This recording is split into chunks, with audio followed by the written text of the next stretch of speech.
बुलेटिनची सुरुवात करूया दिवसभरातल्या पहिल्या मोठ्या बातमीने। राज्यातील स्थानिक स्वराज्य संस्थांच्या निवडणुकीच्या दृष्टीने अत्यंत महत्त्वपूर्ण असलेल्या ओबीसी आरक्षणासंबंधीच्या याचिकेवर आज सुप्रीम कोर्टामध्ये सुनावणी पार पडलेली आहे। सुप्रीम कोर्टात या सुनावणीमध्ये सरन्यायाधीश सूर्यकांत आणि न्यायमूर्ती जॉयमाला बागची यांच्या खंडपीठासमोर ही सुनावणी झाली।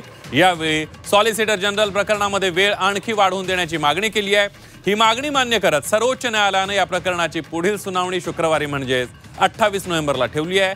सुनावणी लांबल्याने राज्यातील स्थानिक स्वराज्य संस्थांच्या निवडणुकांवर टांगती तलवार कायम आहे। डिसेंबरच्या पहिल्या आठवड्यात किंवा फार तर दुसऱ्या आठवड्यामध्ये या खटल्याचा निकाल येणं अपेक्षित आहे किंवा कोर्टाने निवडणुका जाहीर करण्यासाठी हिरवा कंदील दाखवणं अपेक्षित आहे। तसं न झाल्यास कोर्टाने सरकार आणि निवडणूक आयोगाला घालून दिलेली डेडलाईन टळून जाण्याची शक्यता आहे।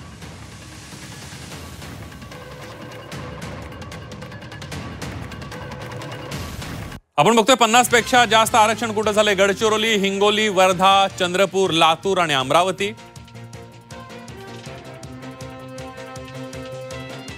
बुलढाणा, यवतमाळ, नांदेड, नाशिक, सिंधुदुर्गमध्ये कमी प्रमाणात। तर आज कोर्टामध्ये काय झालं त्यावर एक नजर टाकूया। याचिकाकर्त्यांनी बांठी आयोगाच्या आधीच्या तेव्हाचा कायदा म्हणजे खानविलकर यांच्या खंडपीठाने दिलेले निकालपत्र ज्यात आरक्षणच नव्हतं असं याचिकाकर्त्यांनी म्हटलेलं आहे। तर तुषार मेहता जे सॉलिसिटर जनरल आहेत त्यांनी कोर्टाला ठरवू दे, आम्ही सदसद हेतून कोर्टाच्या आदेशाचा अर्थ लावण्याचा प्रयत्न करू, आम्ही अजून माहिती घेतोय पण एक दिवस नंतर सुनावणीला ठेवता येईल का असं तुषार मेहतानी म्हटलेलं आहे। नगरपंचायत आणि महानगरपालिका निवडणुका आहेत 2 डिसेंबर, 246 नगर परिषद, 42 नगरपंचायतींच्या निवडणुका आहेत। जिल्हा परिषद, पंचायत समिती आणि महानगरपालिकांच्या निवडणुका बाकी असल्याचं सुद्धा तुषार मेहतानी सांगितलं। तर याचिकाकर्त्यांनी सांगितलं आधीच निवडणुका जाहीर आहेत, अर्ज भरून झालेले आहेत। याचिकाकर्ते इंदिरा जयसिंग यांनी सांगितले 40% नगर परिषदेमध्ये 50% आरक्षणाचं उल्लंघन झाल्याचं कोर्टाच्या निदर्शनास आणून दिलं याचिकाकर्त्यांनी। तर सरन्यायाधीश सूर्यकांत म्हणाले की आज आम्ही कोणतेही मत मांडत नाही, तर गुरुवारी किंवा शुक्रवारी सुनावणी ठेवू असं तुषार मेहता यांनी सांगितलं। निवडणूक आयोगाकडून वेळ वाढवून मागितलाय त्यावर याचिकाकर्त्यांनी जोरदार आक्षेप घेतला। 50% आरक्षणाचं उल्लंघन झालेलं आहे असं पुन्हा एकदा याचिकाकर्त्यांनी न्यायाधीशांना सांगितलं। शेवटी या प्रकरणातील आदेशाला बांधील असूनच निवडणूक होणार असल्याचं सरन्यायाधीशांनी स्पष्ट केलं। निवडणूक आयोगानं आज तुम्ही निर्णय केला तर त्यानुसार आम्हाला आरक्षण वर्गवारी करावी लागेल असंही सरन्यायाधीश म्हणाले। शुक्रवारी 12 वाजता पुढली सुनावणी होणार असल्याचं सरन्यायाधीशांनी स्पष्ट केलं। याचिकाकर्ता बांठी आयोगाच्या आधीच्या परिस्थितीमध्ये ओबीसीला आरक्षण नव्हतं, तेव्हाचा कायदा म्हणजे खानविलकर यांच्या खंडपीठानं दिलेलं निकालपत्र ज्यात आरक्षणच नव्हतं। तुषार मेहता, आम्ही सदहेतूनं कोर्टाच्या आदेशाचा अर्थ लावण्याचा प्रयत्न केला, आम्ही अजून माहिती घेतोय पण एक दिवस नंतर सुनावणीला ठेवता येईल का? नगरपंचायत आणि महानगरपालिका आमच्या सिनियर ॲडव्होकेट होत्या, त्यांनी सांगितलं की या बाठिया कमिशनने आमच्या ओबीसीच्या जागा खूप कमी केलेल्या आहेत, आम्हाला वॉशआउट करून टाकलं जाईल।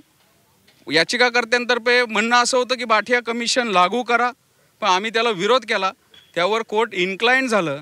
कोर्ट म्हणलं आपण ही सुनावणी आपण येत्या शुक्रवारी ठेवू, ओबीसीला सन्मानजनक जागा दिल्या जातील आणि जिथं जर समजा वाटेल याच्यामध्ये जे शेखर नाफडे राज्य सरकारतर्फे होते त्यांनी कोर्टाच्या निदर्शनात असं आणून दिलं की हा सगळा विषय कशामुळे होतोय, जर जो शेड्यूल एरिया आहे तिथं ट्रायबल पॉप्युलेशन जास्त असतं आणि त्यामुळं ते 50%चं लिमिट ट्रायबल पॉप्युलेशन SCचं आणि ओबीसीचं त्यामुळं क्रॉस होतं।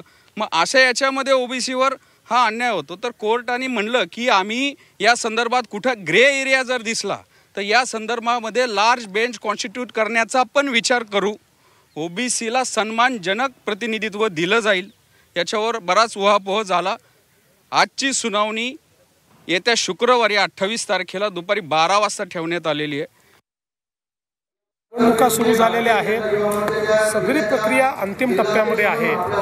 2 तारखेला मतदान आहे, त्यामुळे या निवडणुका निर्विघ्नपणे पार पडण्याकरता जी काही विनंती आहे ती सर्वोच्च न्यायालय त्या ठिकाणी मान्य करेल। आजही बोलताना सर्वोच्च न्यायालयाने ओबीसी आरक्षणाबद्दल अतिशय सकारात्मक टिप्पणी त्या ठिकाणी केलेली आहे। इतकंच नाही तर जो काही जुना निर्णय आहे त्या निर्णयाचं मोठ्या बेंचने पुनरावलोकन केलं पाहिजे अशा प्रकारची टिप्पणी त्या ठिकाणी केलेली आहे। त्यामुळे मला आज तरी अशी अपेक्षा आहे की या निवडणुका निर्विघ्नपणे पार पडतील, पण अर्थातच शेवटी हा निर्णय सर्वोच्च न्यायालयाला घ्यायचा आहे, त्यामुळे त्या संदर्भात यापेक्षा जास्त आपण बोलू शकणार नाही। यानंतर बघूया दिवसभरातली दुसरी मोठी बातमी। झी 24 तासनं उघड केलेल्या पुणे जमीन गैरव्यवहार प्रकरणात मुद्रांक शुल्क विभागाकडून अमेडिया कंपनीला सलग 2दा मुदतवाढ देण्यात आलेली आहे। अमेडिया कंपनी 4 डिसेंबरला मुद्रांक शुल्क विभागाच्या अधिकाऱ्यांसमोर आपली बाजू मांडणार आहे। अमेडिया कंपनीनं 15 दिवसांची मुदत मागितली होती, त्यावर मुद्रांक शुल्क विभागानं मुदतवाढ दिली आहे। या प्रकरणामध्ये अमेडिया कंपनी आणि तिचा भागीदार दिग्विजय पाटील यांच्यावर ठपका ठेवण्यात आलाय। पुणे जमीन प्रकरणामध्ये 42 कोटींची स्टॅम्प ड्युटी बुडवल्याप्रकरणी अमेडियाला बाजू मांडायला सांगण्यात आलंय। यावर अमेडिया कंपनीला सामान्य माणसासारखी वागणूक का मिळत नाही असा सवाल सामाजिक कार्यकर्ते अंजली दमानी यांनी उपस्थित केलाय। एरवी कोणतंही प्रकरण असल्यावर सरकारला जाब विचारणाऱ्या सुप्रिया सुळे या प्रकरणावर मात्र सावध भूमिका देताना दिसल्या, तर महसूल मंत्री चंद्रशेखर बावनकुळे यांनी या प्रकरणात अमेडिया कंपनीला दिलेल्या मुदत वाढीचं समर्थन केलंय। अमेडिया कंपनीला 42 कोटीची जी नोटीस मिळाली होती त्याची शेवटची तारीख 24 होती आणि शेवटच्याच दिवशी अमेडियाने पुन्हा आता 15 दिवसाची मुदतवाढ मागितली आहे। त्याचं हिअरिंग होणार आहे, तर मला विनंती करायची या सगळ्या डिपार्टमेंट्सला की तुम्ही जसं सामान्य माणसाला वागवता तसंच या कंपनीला, मग ती अजित पवारची असली तरी सुद्धा सामान्य माणसांना जसं वागवतात तसंच या कंपनीला वागवा आणि मुदतवाढ ही कुठच्याही प्रकारची देऊ नये अशी कळकळीची विनंती। जर कायदा हा सगळ्यांना समान असतो तर तो समान आहे असं दाखवा। मला असं वाटतं हे रेव्हेन्यू डिपार्टमेंटलाच उत्तर द्यावं लागेल की एक्सटेन्शन्स देता येतं का नाही। माझं म्हणणं आहे की 30 दिवसाचा कालावधी आहे, त्यातले कदाचित 10-1 दिवस झाले असतील आत्तापर्यंत। तो सगळा रिपोर्ट 30 दिवसात येईल, त्याच्यामुळे मला असं वाटतं 30 दिवसासाठी आपण वाट बघावी, कारण जे काही रिपोर्ट येईल त्याच्यातूनच नक्की आपल्याला कळेल की काय झालं आहे आणि काय नाही झालं आहे। आणि रेव्हेन्यू डिपार्टमेंटच आपल्याला सांगू शकेल की असं एक्सटेन्शन देता येतं का नाही। त्याच्यामुळे माझ्यापेक्षा मला असं वाटतं हे कोणीतरी जबाबदार व्यक्तींनी आणि सरकारने याचं उत्तर दिलं पाहिजे। आम्ही तर विरोधातच आहोत, आम्ही न्याय मागणारच, पण सरकारने या सगळ्या प्रश्नांची पारदर्शकपणे उत्तरं दिली पाहिजे। मीडिया कंपनी होती, तिला दुसरा नोटीस करता त्यांनी अजून परत मुदतवाढ मागितलेली 42 कोटी मुद्रांक शुल्कावर। पुढे त्यांनी मुदतवाढ मागितली आणि आम्ही जर मुदतवाढ दिली नाही तर त्यांना अजून लिगल पॉईंट मिळतात। एक वेळा आम्ही मुदतवाढ दिली आहे, पुन्हा काही मुदतवाढ देणे काही योग्य होणार नाही, त्यांना नियमाप्रमाणे जावं लागेल। यानंतर बघूया दिवसभरातली तिसरी मोठी बातमी। सत्तेत हात हातात घालून बसलेले भाजप आणि राष्ट्रवादी निवडणुकीच्या आखाड्यामध्ये एकमेकांना भिडल्याचं पाहायला मिळत आहे। नगर परिषद निवडणुकीच्या प्रचारात मतांचा जोगवा मागताना मित्रपक्ष एकमेकांचं शाब्दिक वस्त्रहरण करताना दिसू लागलेत। प्रचाराच्या रणधुमाळीमध्ये कोल्हापूरच्या चंद्रकांत दादांनी बारामतीच्या अजितदादांना डिवसायला सुरुवात केली आहे। अजित पवारांनी 2 दिवसांपूर्वी प्रचार सभेमध्ये राज्याच्या तिजोरीच्या चाव्या आपल्याकडे असल्याचा दावा केला होता। अजितदादा अर्थमंत्री आहे, त्यामुळे त्यांच्या या वक्तव्यावर फारसा कोणाला आक्षेप घेण्याचं कारण नव्हतं, भाजपला तर नाहीच नाही। पण अजितदादांचं हे वक्तव्य बहुतेक चंद्रकांत दादांना पटलं नसावं, त्यांनी थेट अजितदादांना शिंगावर घेतलंय। तर अशी दावेदारी करून तिजोरीला सगळ्यांनी भोकं पाडल्याचा आरोप काँग्रेस नेते विजय वडेट्टीवारांनी केलाय। त्याचवेळी दोन्ही दादांच्या भांडणात शिवसेनेनं मुख्यमंत्री देवेंद्र फडणवीसांची बाजू घेतली आहे।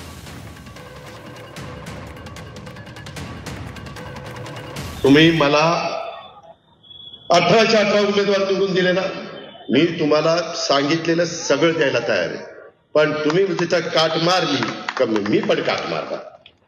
तुमच्या हातात मत द्यायचंय, माझ्या हातात निधी द्यायचंय, मग बघा काय ते।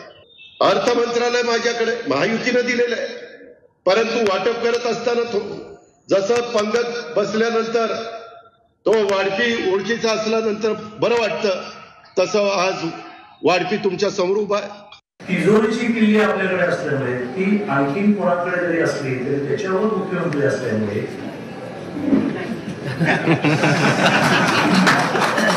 कारण समोरची उदाहरण तिजोरीची किल्ली आमच्या हातात आहे, पण तिजोरीचा मालक आमच्याकडे काय। तिजोरी कोणी म्हणते मी मालक आहे, कोणी म्हणते चाबी आहे। अरे त्या तिजोरीला एवढे भोकं पाडून ठेवले आहेत, जो हात घालतो तो काढून घेऊन जातो।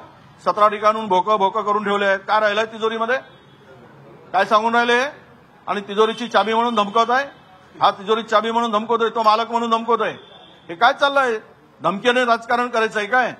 म्हणजे सत्तेमध्ये आहे म्हणजे सत्तेच्या मस्तीनी आणि सत्तेच्या पैशानी तुम्हाला लोकांना घुमवायचंय काय?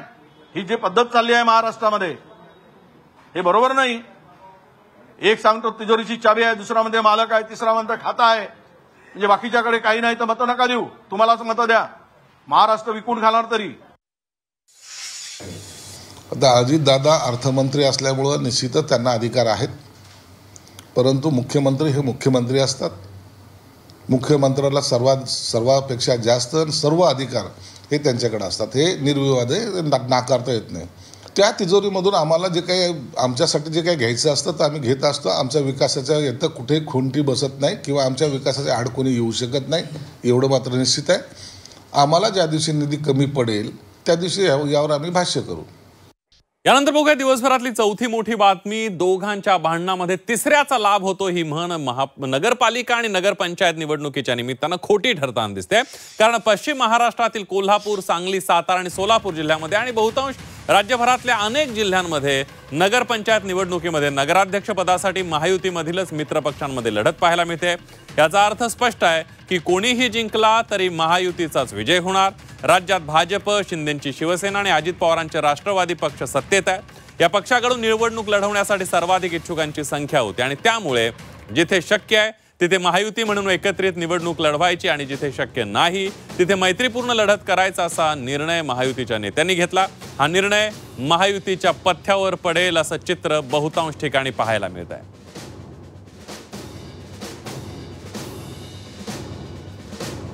बहुतांश ठिकाणी आमचे जे 3 पक्ष आहेत, भारतीय जनता पार्टी, शिवसेना, राष्ट्रवादी, यांच्यामध्ये युती बहुतांश ठिकाणी झालेली आहे.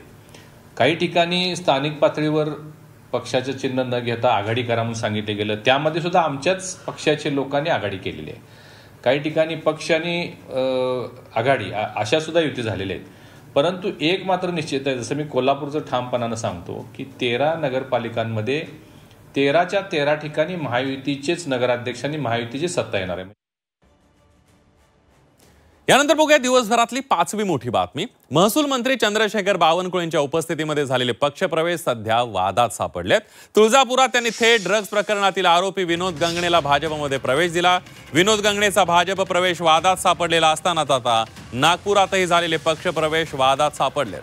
नागपूर जिल्ह्यातल्या सावनेरमध्ये काँग्रेस नेते सुनील केदार यांचे कार्यकर्ते अमित राय आणि नरेंद्र पिंपळेंना भाजपमध्ये प्रवेश देण्यात आलाय. हा पक्षप्रवेशाचा कार्यक्रमही चंद्रशेखर बावनकुळेंच्या हस्ते पार पडला. अमित राय आणि नरेंद्र पिंपळे हे वाळू माफिया असल्याचा आरोप भाजप नेते आशिष देशमुख यांनी केलाय.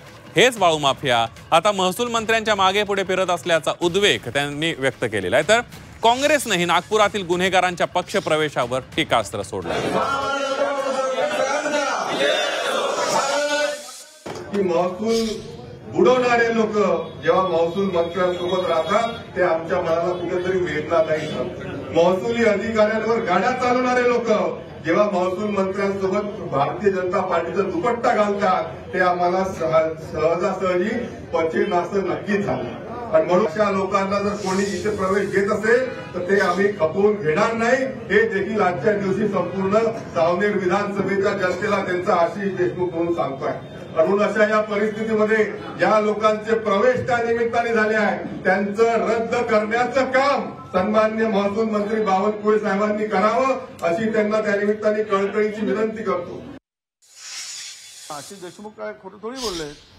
बावनकुळेजी बरोबर जे महसूल मंत्र्याबरोबरचा गोतावळा आहे तो महसूल बुडवणाऱ्यांचाच आहे. हे तर आता लपून राहिलं नाही.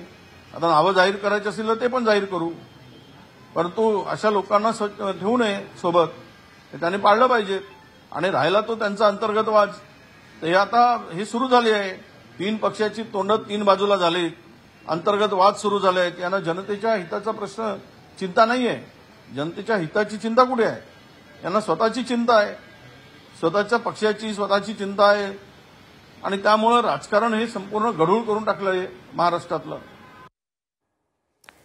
यानंतर बघूया दिवसभरातली 6वी मोठी बातमी. कायदा हातात घेणाऱ्यांसोबत जाणार नाही म्हणत काँग्रेसने मुंबईत स्वबळावर लढण्याचा नारा दिलाय. तर शरद पवार आणि उद्धव ठाकरेंच्या पक्षासोबत जाण्यासाठी काँग्रेसचे नेते अजूनही उत्सुक असल्याचं पाहायला मिळतंय.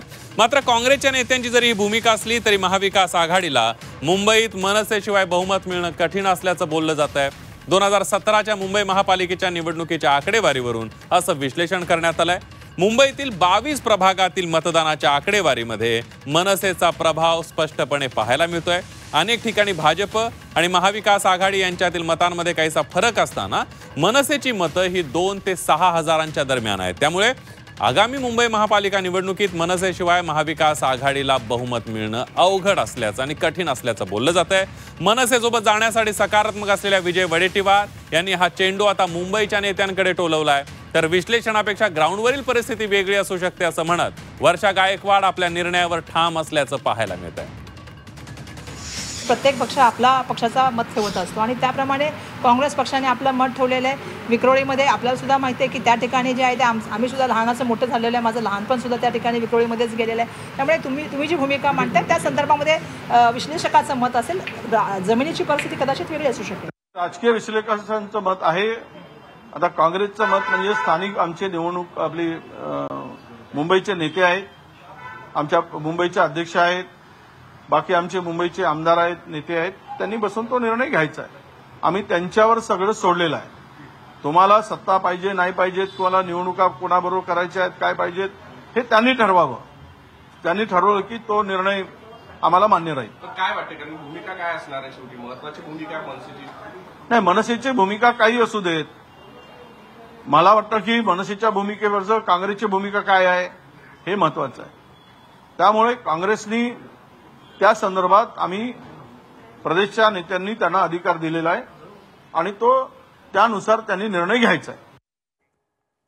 यानंतर बघूया दिवसभरातली 7वी मोठी बातमी. ऐन मुंबई महापालिका निवडणुकीच्या तोंडावर मुंबईमध्ये पुन्हा मराठी भाषेचा वाद पेटण्याची चिन्ह आहेत. त्याला कारण ठरलंय केंद्रीय मंत्री जितेंद्र सिंह यांचं एक वक्तव्य.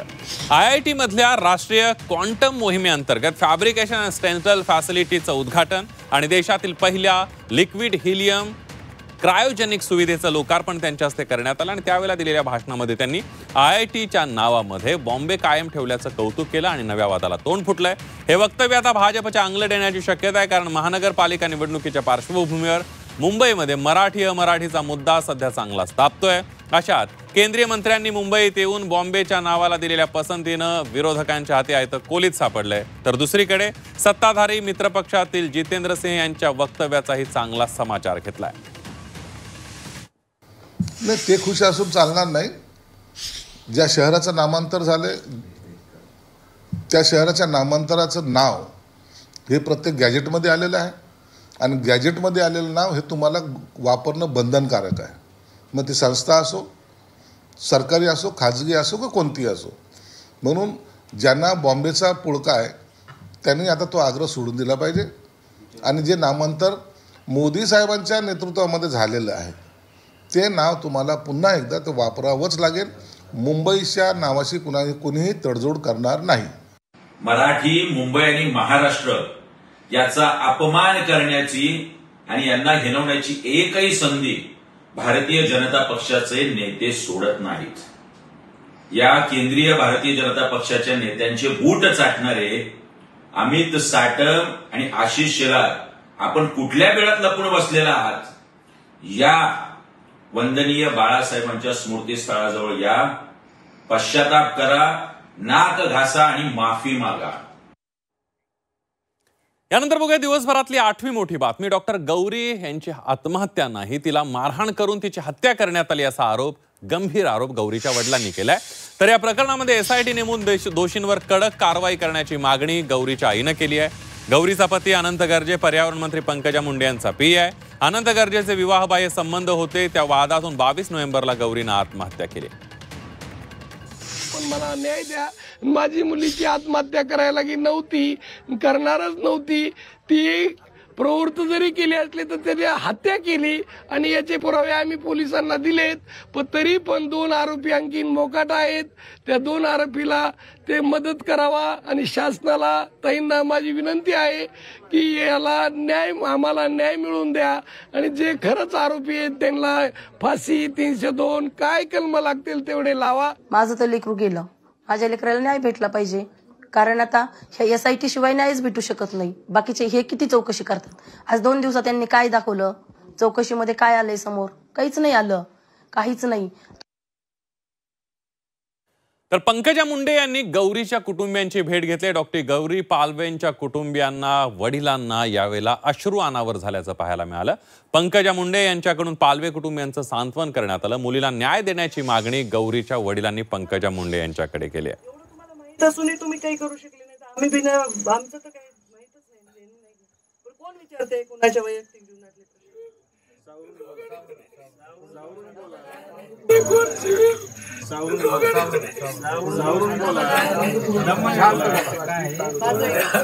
तुम्हाला एक पोलीस कसे असतात, पोलीस जिथं कुठंही पुरावा नाही अशा सुद्धा केस शोधत. यानंतर बघूया दिवसभरातली नवी मोठी बातमी अयोध्येतली आहे. अयोध्येतील राम मंदिरावर बांधकाम पूर्ण झाल्याचं प्रतीक म्हणून भगवा ध्वज फडकवला गेलाय. पंतप्रधान नरेंद्र मोदींच्या हस्ते कोविदा वृक्ष, सूर्याची प्रतिमा, चिन्हांकित असलेला भव्य ध्वज विधिवत पूजन करून फडकवण्यात आलाय. 10 फूट उंच, 20 फूट लांब असा हा धर्मध्वज आहे. या सोहळ्याला सरसंघचालक डॉक्टर मोहन भागवत, यूपीचे मुख्यमंत्री योगी आदित्यनाथ यांच्यासह साधू संतांची मोठी उपस्थिती होती. धर्मध्वज फडकवण्याआधी मोदींनी राम मंदिर परिसरातील देवतांचं पूजन केलं, तसंच राम मंदिरात जाऊन आरती केली. यावेळेला पंतप्रधान मोदी काहीसे भावुक झाल्याचंही पाहायला मिळालं. यावेळेला बोलताना अयोध्येतील धर्मध्वज हे प्रभू रामाच्या सभ्यतेचं प्रतीक असल्याचं प्रतिपादन मोदींनी केलंय. तसंच आज भारताचं संपूर्ण विश्व राममय झालंय. अनेक वर्षांचं स्वप्न पूर्ण झाल्याचं पाहून अपार आनंद होत असल्याची प्रतिक्रिया पंतप्रधान नरेंद्र मोदी यांनी दिली आहे.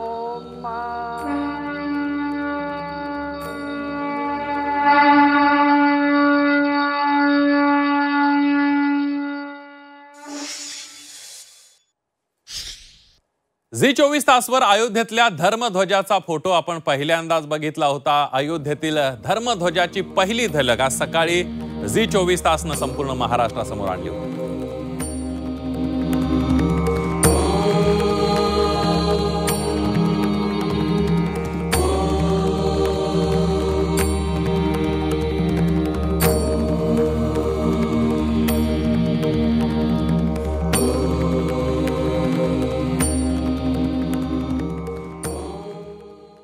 यानंतर बघूया दिवसभरातली 10वी मोठी बातमी आहे क्रिकेट विश्वातून. भारत आणि श्रीलंकेमध्ये होणाऱ्या T20 विश्वचषक स्पर्धेचं बिगुल वाजलेलं आहे. 7 फेब्रुवारी ते 8 मार्च पर्यंत ही T20 विश्वचषक स्पर्धा रंगणार आहे.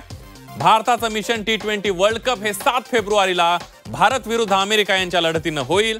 तर विश्वचषक स्पर्धेतील हाय व्होल्टेज लढत भारत विरुद्ध पाकिस्तान 15 फेब्रुवारीला कोलंबो इथे रंगणार आहे. एकूण 20 संघ स्पर्धेमध्ये सहभागी होणार आहेत. भारतात दिल्ली, अहमदाबाद, मुंबई, चेन्नई, कोलकाता इथे हे सामने लढतील. तर श्रीलंकेतल्या कोलंबोमध्ये 2 ठिकाणी तर कॅन्डी इथं विश्वचषकाचे हे संपूर्ण सामने खेळवले जातील.